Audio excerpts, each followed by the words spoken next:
추석 명절 잘 보내셨습니까? 이제는 우리의 삶에 코로나 바이러스가 뗄래야 뗄 수 없는 우리의 삶의 중요한 동반자가 되어져 버린 것 같습니다.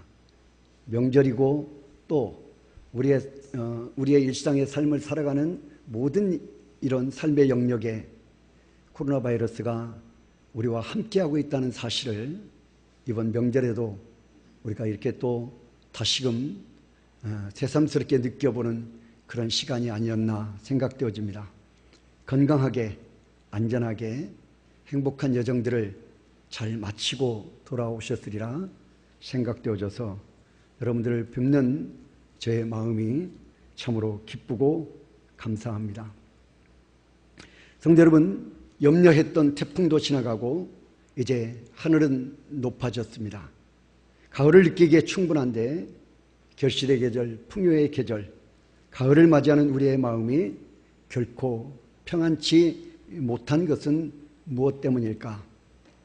사람이 살다 보면 여러 어려운 일을 우리가 당하게 됩니다.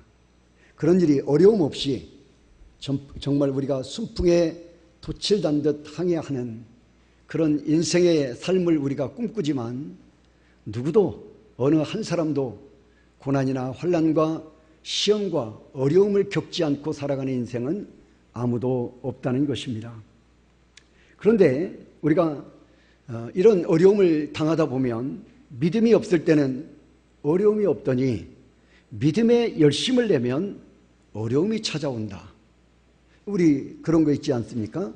신앙생활에 뭔가 좀 내가 열심을 내고 내가 뭔가 좀 기도도 열심히 하고 예배도 좀 정성을 다해서 드리고 좀 교회 가서 주의 일에 좀 봉사도 하고 이런 마음의 준비를 갖추고 있으면 또 그런 일들을 실제로 우리가 신앙 중심의 삶을 우리가 살다 보면 평소에는 없던 어려움들이 오히려 더 많이 찾아온다는 사실이에요. 그렇게 되면 어떻습니까? 우리의 마음이 약해지죠? 그리고 하나님에 대해서도 어떻습니까? 섭섭한 마음이 들기도 합니다. 아니 내가 그동안 열심히 하지 않을 때는 문제가 없더니 내가 뭔가 열심히 하나님의 영광을 위해서 하나님이 기뻐하시는 일을 위해서 내가 뭔가 열심히 하려고 하는데 왜 나에게 삶에 이런 어려움이 올까 하는 것이죠. 여러분 주변에서 자꾸 또 우리를 또 이렇게 부추깁니다. 우리의 믿음을 어지럽게 하는, 믿음을 의심케 하는 말들을 많이 합니다. 예수 믿는 것, 교회 가서 예배 드리는 것, 기도하는 것, 찬양하는 것, 주의 일에 봉사하는 것, 그것이 전부가 아니니 너무 믿음으로만 나가지 말고 다른 방법으로 해보라는 것입니다. 우리 대통령도 그와 비슷한 이야기를 했습니다. 기독교 지도자들을 초청한 자리에서 코로나 바이러스는 과학의 영역이니 교회가 정부 지침에 따라야 한다 하는 말입니다. 일견 맞는 말인 것 같지만 여러분 우리가 신앙적 영역에서 본다면 이것은 무지의 소견입니다. 과학은 인간의 영역일 뿐이고 그 너머에 우리는 상식이나 과학이나 철학 이것은 인간의 산물입니다. 그 너머에 뭐가 있느냐? 전능하신 하나님의 역사, 전능하신 하나님의 손길이 있다는 사실 믿기를 축원합니다. 이것이 신앙입니다. 이것이 믿음입니다. 여러분 지금 사회는 온통 믿음이 전부가 아니니 너무 믿음으로만 나가지 말고 교회가 답이 아니니 교회 생활하는 것이 답이 아니니 신앙생활하는 것이 답이 아니니 그러니 너희는 예배를 강요하지 말고 강조하지 말고 다른 방법으로 해보라는 외침이 교회가 성도들을 향해 장마와 태풍의 빗물 쏟아지듯 쏟아져 내리고 있습니다. 오늘 다윗에게도 어려움이 왔습니다. 이럴 때 다윗은 어떻게 그 어려움들을 극복했는가? 신앙의 선배들은, 우리 신앙의 선진들은 위기가 찾아왔을 때 어떻게 그런 위기들을 극복했을까 하는 문제입니다. 오늘 본문을 중심으로 1절의 말씀, 여호와께 피하였거늘, 내가 여호와께 피하였거늘 이라고 하는 이 다윗의 고백을 제목으로 삼아 저와 여러분이 함께 은혜 받는 축복의 시간 되어지시기를 주님의 이름으로 축원합니다. 여러분, 우리가 잘 알고 있듯이 다윗은 인생에서 굉장히 굴복이 심한 생애를 살았습니다. 성경 시편 150편 중에서 73편에 해당되는 많은 글을 남긴 사람이 다윗입니다. 그만큼 굴곡이 심했다는 것이고 그만큼 인생이 많이 어려움을 겪었다는 뜻이기도 합니다. 3절을 보시면 터가 무너지면 의인이 무엇을 하랴 고백합니다. 여기에 터는 삶의 터전이자 생활의 기반을 말합니다. 생활의 기반은 내가 서 있는 땅이 아닙니다. 땅이 무너지고 꺼져버리면 여러분 어떻게 하느냐 하는 것입니다. 그것도 하나님을 잘 믿는 하나님의 백성된 의인이 이런 고난과 어려움을 당했을 때, 그랬을 때 과연 어떻게 해야 하느냐. 의인의 터가 삶의 터전이 무너지면 어떻게 해야 할까요? 그런 극한 어려움에서, 공경에서 성도가 취해야 될 자세, 하나님의 백성이 취해야 될 자세, 헤쳐나갈 방법에 대해서 지금 묻고 있는 것입니다. 그것은 세상 사람들처럼 그냥 수단과 방법을 가리지 않고 해결하고 나가야 하느냐 하는 것을 전제합니다. 다윗의 인생에는 많은 어려움이 있었습니다. 다윗의 삶의 터전을 흔들어버릴 만한 그런 위기들이 다윗의 삶의 여정에 있었습니다. 첫 번째가 골리앗과의 싸움입니다. 골리앗의 공격은 국가의 위기이자 다윗 자신의 위기였습니다. 다윗에게는 간접적인 위기였지만 문제가 그가 그 현장에 있었다는 것입니다. 아버지의 심부름에 의해서, 아버지의 부탁에 의해서 이제는 형들에게 심부름을 가서 그 전쟁에 벌어지는 현장에 다윗이 있었다는 것이, 그리고 골리앗이 하나님을 향하여 전능하신 하나님을 모욕하는 것에 대해 의분이 끓었다는 것입니다. 다윗이 남들처럼 두려움에 떨며 재빨리 집으로 도망갔다고 해도 누구도 그런 다윗을 비난할 수가 없습니다. 왜 그렇습니까? 그는 어린 소년이었고 그는 군인이 아니었기 때문입니다. 그런데 하나님을 향한 거룩한 의분이 다윗의 발목을 그곳에 붙들어 매었고 다윗의 마음을 그곳에 두게 했다는 것입니다. 그리고 그는 골리앗 앞에 섰습니다. 이제 그의 기만만이 아니라 집안 전체가 다윗 자신의 죽음으로 끝나는 것이 아니라 이제는 이새의 가정이라고 하는 그의 집안 전체가 불매기를 당할 수도 있고 이제는 이스라엘이라고 하는 나라 자체도 이제는 무너질 수 있는 위기의 순간입니다. 그럴 때 여러분 주변에 그의 형들이 어떻게 합니까? 다윗을 비난합니다. 집으로 떠나라고 합니다. 어린 것이 세상 물정 모르고 공명심에 차서 집안을 망하게 하고 이스라엘 국가를 조롱거리가 되게 하는 그런 허튼 짓을 하지 말라는 것입니다. 두 번째는 사울의 추격이 있었습니다. 20여 년 동안 사울의 의심과 경쟁 그리고 질투심에서 다윗은 20년 동안 오랜 세월 죽을 고비를 넘겨야만 했습니다. 결국 다윗 때문에 제사장 가문 85명이 떼죽음을 당하는 처참한 일이 벌어지기도 했습니다. 세 번째는 시글락의 위기입니다. 다윗은 사울의 칼날을 피해 블레셋 땅으로 도망을 쳤습니다. 아기스 왕 때인데요. 그 아기스 왕이 이스라엘과 전쟁을 하려고 군대를 동원해서 지금 블레셋 군대를 동원해서 이스라엘과 전쟁을 하러 갑니다.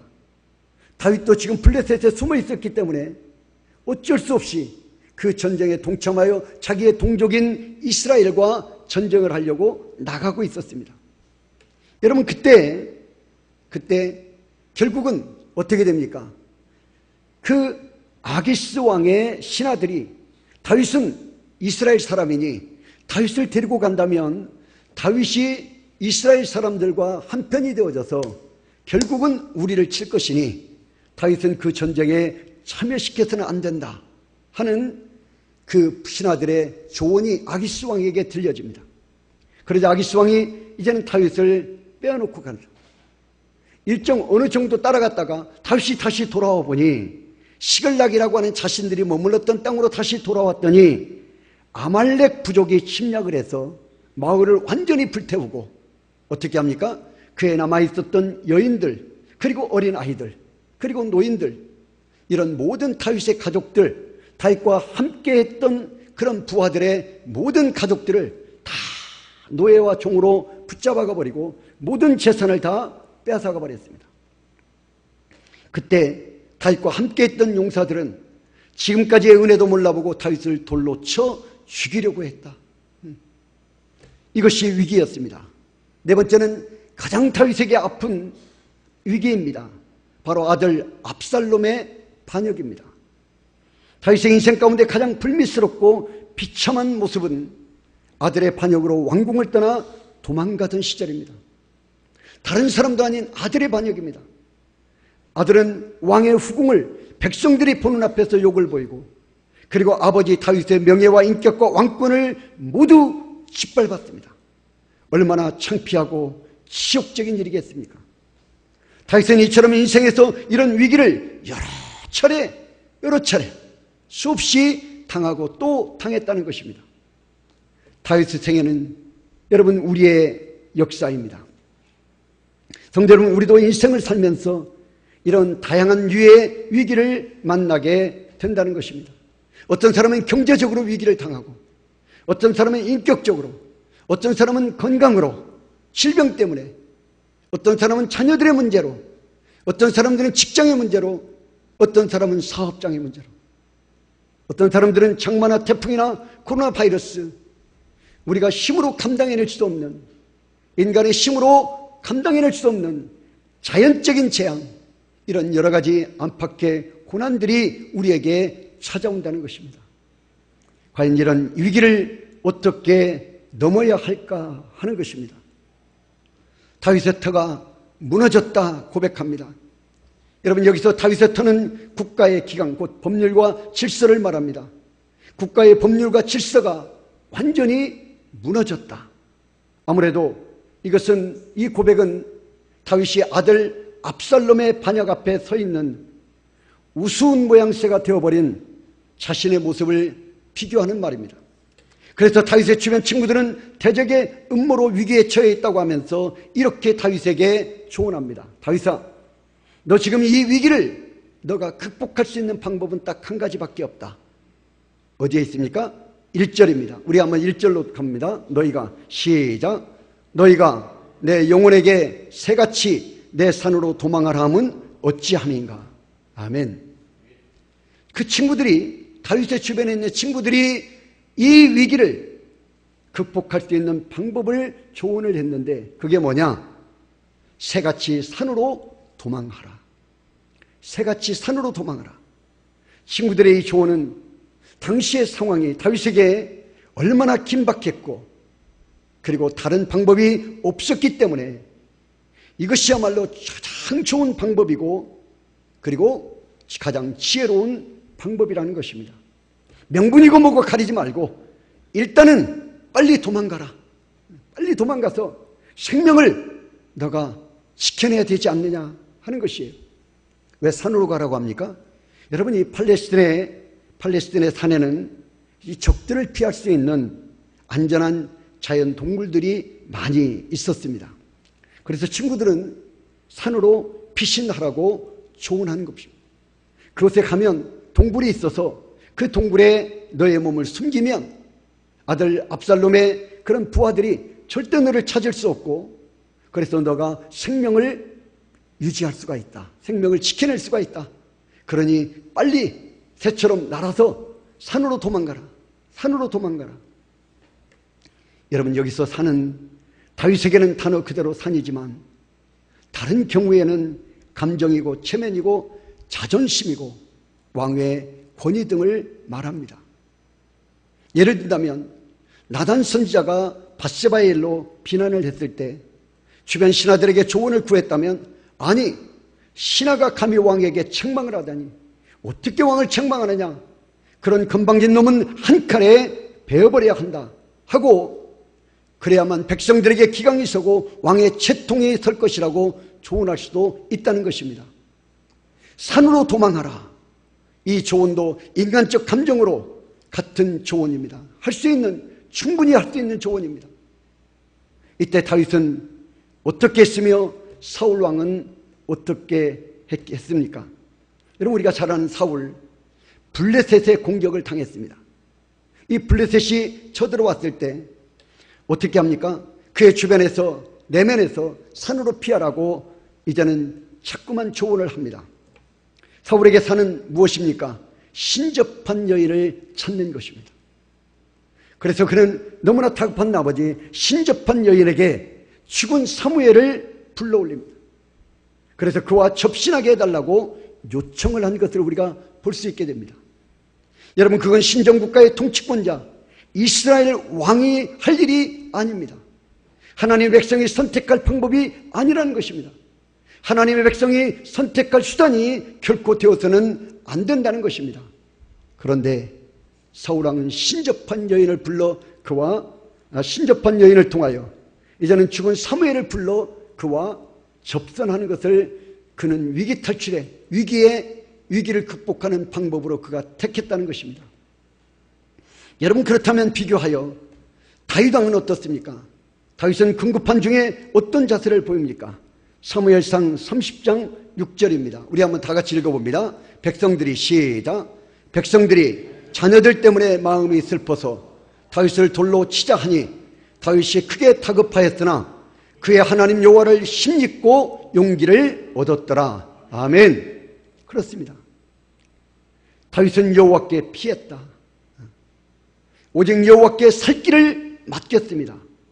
그 결과 여호와께서 병사들의 마음을 진정시켜 주시고 이제는 주술라 아말렉 군대를 추격하고 붙잡혀갔던 가족들을 다 되찾는 것은 물론 더 많은 노량물까지 이제는 획득하여 돌아오는 복을 누리게 되었다는 것입니다. 사랑하는 성도 여러분, 어떻습니까? 사울과 다윗, 이들은 위기를 대처하는 방법이 달라도 너무나도 다르지 않습니까? 사울과 다윗, 위기를 만났을 때 산으로 피한 사람, 그리고 하나님께 피한 사람, 이 차이점입니다. 산으로 피한 사람, 여호와 하나님께로 피한 사람, 이 차이점이다.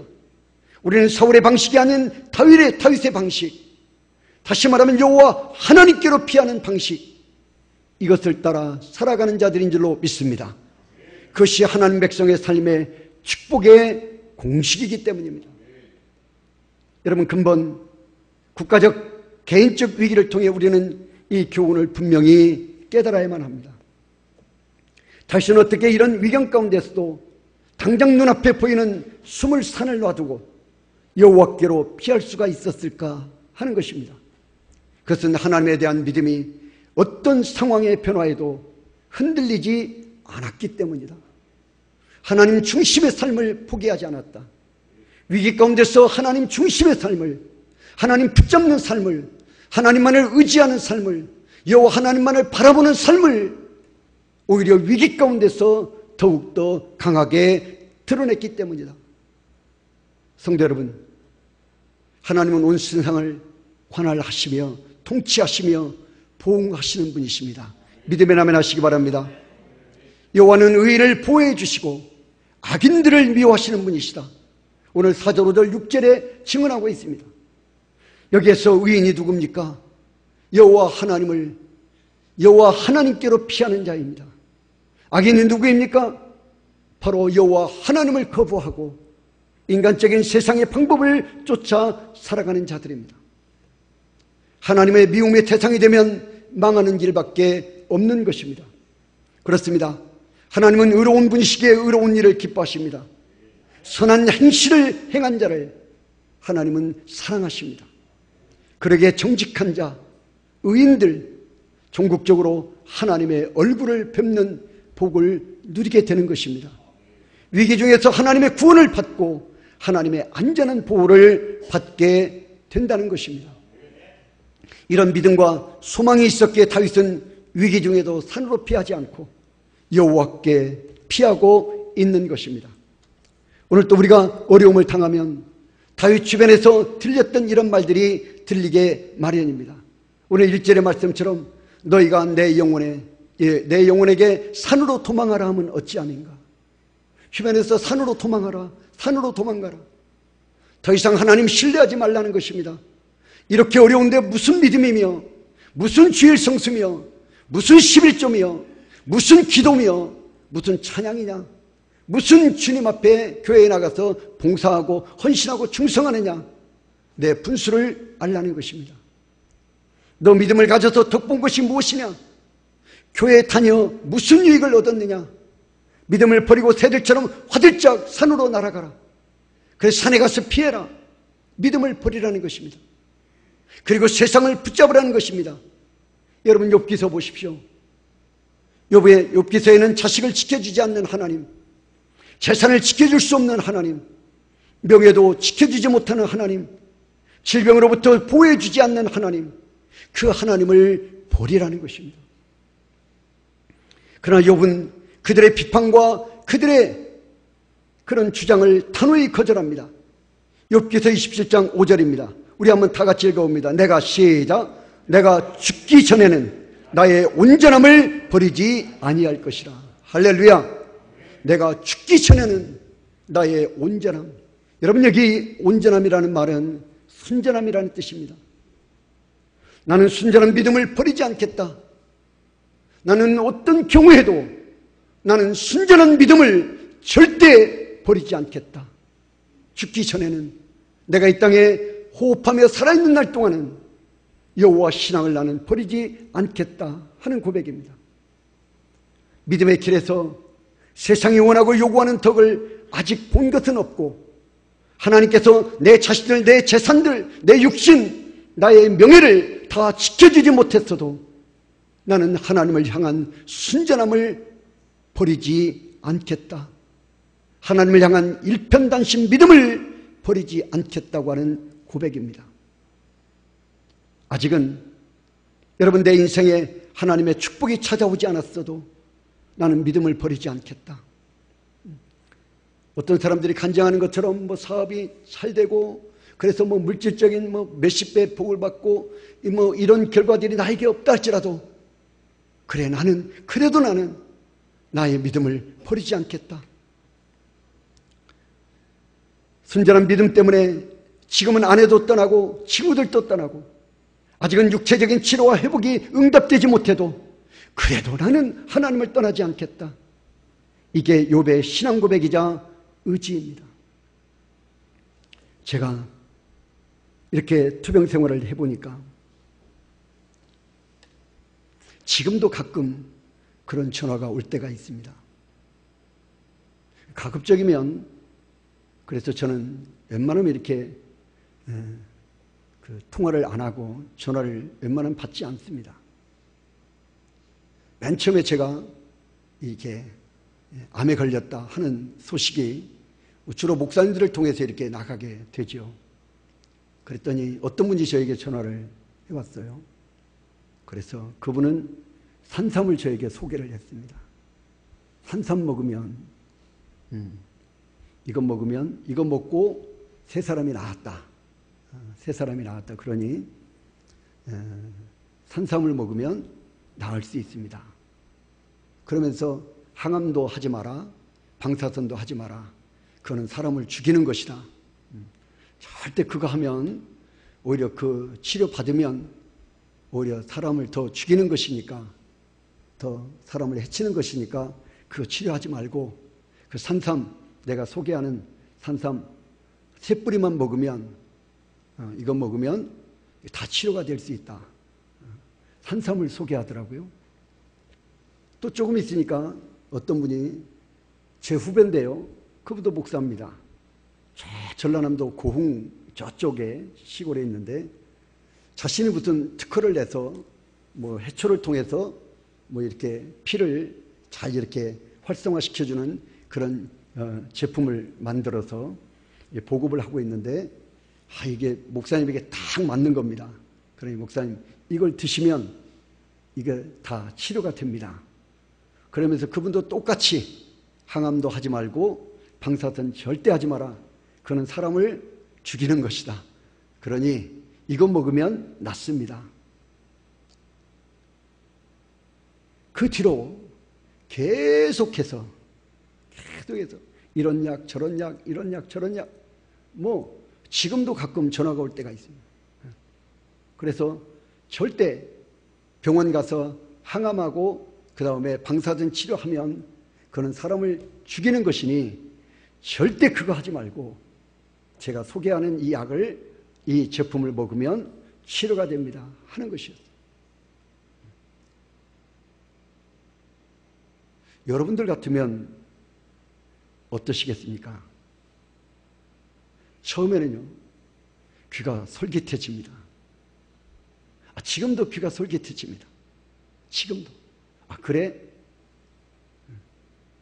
나중에 제가 이제 4개월 항암이 끝나고 나서 이제 한 달 입원해서 그 치료 받을 때 당할 고통을 생각하면 이쯤에서 뭔가 좀 그런 기발한 그런 제품들을 먹어서 그 고통 없이 그냥 그 과정 없이 치료가 되어진다면 얼마나 좋을까 하는 그런 생각도 같습니다. 지금도 항암을 하면서 제가 겪는 고통을 생각하면 그런 진짜 산삼이라도 몇 뿌리 먹고 그냥 딱 나을 수 있다면 하는 생각이 지금도 제 마음을 떠나지 않고 있습니다. 여러 가지. 특별히 목사님들이 제품을 소개하는데 목사님들이 제품을 소개하면서 하시는 말씀들이 다 이것 먹으면 다 치료가 된다. 그런데 거기에 더하여 기도하자. 하나님이 치료해 주실 것이다 라고 하는 신앙적 이야기들은 다 빠진다는 것이에요. 다 빠진다는 것이에요. 전부 산으로 피하라고 말합니다. 산으로 피하라. 산삼에게 가라. 무슨 제품에게 가라. 무슨 버섯에게 가라. 어디로 가라. 전부 산으로 가라. 산으로 가라. 산으로 가라. 저 아내가 결단을 냈습니다. 여호수아가 나와 내 집은 오직 여호와만 섬기겠노라고 결단했던 것처럼 우리 결단을 합시다. 아내에게. 그래서 우리는 결단했습니다. 의사가 시키는 것 외에는 우리는 절대 먹고 마시는 거 하지 않겠다. 의사가 시키는 대로만 하겠다. 첫 번째는 하나님께 기도한다. 두 번째는 의사가 시키는 대로만 한다. 그 외에는 다른 것 일체 하지 않는다. 단 하나도 삼삼 옆에 난 줄기 하나도 먹지 않겠다. 딱 그것만 나는 오직 그 방법으로만 하겠다. 하나님의 은혜를 구하고 그리고 의사가 시키는 대로만 하겠다. 정확히 지키고 있습니다. 정확히 지키고 있습니다. 제가 지난주에 가서 결과를 봤습니다. 한 달 결과 97로 시작했던 제 몸의 암이 24로 줄어들었습니다. 할렐루야. 24로 줄어들었습니다. 이제 20%대를 유지하면 됩니다. 성도 여러분, 그렇습니다. 세상은 우리가 위기를 당하면 산으로 가라고 말합니다. 눈에 보입니다. 더 쉽게 갈 수도 있습니다. 그곳에 내 몸을 숨길 수도 있습니다. 잠시 내 안전을 보장받을 수도 있습니다. 여러분, 그러나 우리는 우리의 산은 어디입니까? 여호와 하나님이십니다. 할렐루야. 여호와 하나님께로 피하는 것이에요. 여호와 하나님께로. 우리가 당하고 있는 코로나로 인한 여러 삶의 변화들은 여러분 다양한 생각의 변화들을 요구하고 있습니다. 지금까지 우리가 당연하게 생각하며 행동하며 누리던 것들에 대한 새로운 해석과 질서와 행동을 요구하고 있습니다. 그 가운데 우리 신앙생활 또한 예외일 수 없고 피해갈 수 없는 문제입니다. 우리가 교회 중심의 신앙생활에서 이제는 개인의 신앙과 가정 그리고 사회 국가에서 신앙생활을 과연 어떻게 해야 하는가 하는 질문입니다. 국가와 세상 과학은 교회가 답이 아니라고 말합니다. 예배가 답이 아니다. 기도가 답이 아니다. 신앙이 답이 아니다. 하나님께 드리는 찬양이 답이 아니다. 그리고 하나님 말씀이 답이 될 수 없다고 말합니다. 예수 그리스도가 답이 될 수 없다고 말합니다. 하나님이 답이 아니라고 말합니다. 그러니 다윗의 친구들처럼 산으로 도망을 가라. 과학에게 맡겨라. 의학에게 맡겨라. 인간의 지식에게 맡겨라. 철학에게 맡겨라. 인문학에 맡겨라. 온통 산으로 도망을 가라고, 산으로 피하라고 말합니다. 여러분, 그러니 욥의 아내와 친구들처럼 하나님 섬기는 신앙의 삶을 포기하라고 요구하는 것입니다. 아무런 도움이 되지 않는다. 여러분, 대통령처럼 과학 뒤에 숨어야 한다고, 죄인된 인간의 산물인 의학의 뒤에 우리가 숨어야 한다고, 그래야 살 수 있다고, 그래야 우리가 유익이 된다고 우리를 자꾸만 산으로 피하라고 말하고 있다고 합니다. 정말 그럴까 하는 것입니다. 저는 동의할 수 없습니다. 우리는 산으로 피하여 자신의 안전을 보장받는 자들이 아니라 우리는 여호와 하나님께 피하여 여호와 하나님의 도우심으로 우리의 삶의 모든 위기들을 이겨낼 하나님의 백성됨을 잊지 마시기를 주님의 이름으로 축원합니다. 우리는 세상 그 어디에도 여호와 하나님보다 안전한 곳은 없다. 여호와 하나님보다 크신 분이 없다. 여호와 하나님보다 위대하신 분이 없다. 여호와 하나님보다 전능하신 분이 없다. 여호와 하나님보다 나를 잘 아시는 분이 없다. 그러니 우리는 산으로 피하는 것이 아니라 여호와 하나님께로 피하는 자들이 되어져야 한다.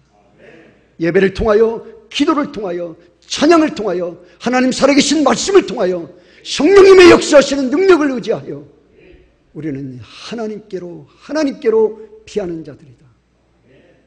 여호와는 나의 반석, 나의 산성, 나의 요새시니 할렐루야. 환난날에 만날 큰 도움이시라. 할렐루야. 여호와 하나님만이 우리가 환난날에 만날 큰 도움이 되신다는 사실 우리 기억하시고, 세상이 온통 산으로 피할 때 우리는 세상이 볼 때 미련하게 보인다 할지라도 여호와께 피하여 여호와 하나님의 도우심의 능력으로 우리의 인생에 닥치는 모든 위기들을 극복하고 승리하는 우리 좋은 가족 되어주시기를 주님의 이름으로 축원합니다.